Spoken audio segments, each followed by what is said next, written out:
আপনার বাবু যদি অতিরিক্ত পেট মোচড় পারে, হ্যাঁ, কান্নাকাটি করে, দেখেন বাবুর কিন্তু পেটের ভিতরে গ্যাস আছে এই যে।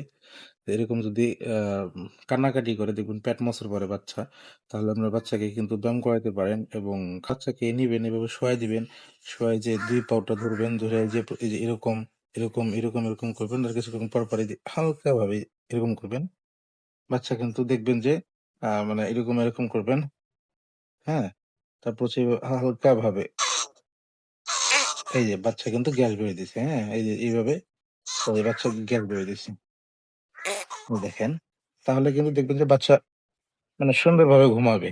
তারপর হচ্ছে যে এরকম, এরকম এই যে বাচ্চা এই যে গ্যাস বের হইতেছে, বাচ্চা ঘুমাইতেছে। এরকমভাবে গ্যাস বের হইতেছে। দেখছেন? দেখবেন যে বাচ্চা আর কান্নাকাটি করবে না। এই যে সমানে গ্যাস বের হইতেছে। এই দেখেন।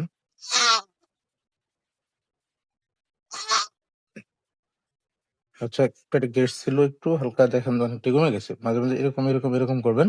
দেখবেন যে এই ব্যায়ামটা করলে বাচ্চা এরকমভাবে কান্নাকাটি করবে না।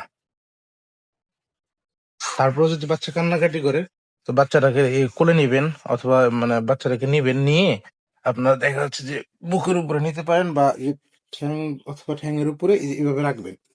রেখে এইভাবে রাখবেন, একদম বাচ্চার পেটের উপরে যেন ঠ্যাঙের প্রেশারটা পড়ে। হ্যাঁ, তারপর যদি বাচ্চা কান্নাকাটি করে এরকম, এরকম, এরকম, এরকম, এরকম, এরকম, এরকম করবেন। হ্যাঁ, ১-২ মিনিট বা ২০ থেকে ৩০ মিনিট আস্তে আস্তে এরকম করবেন, দেখবেন বাচ্চা খুবই সুন্দরভাবে ঘুমায় পড়বে। বাচ্চা শান্ত হয়ে যাবে, তখন আর কান্নাকাটি করবে না। তো যদি ভিডিওটা ভালো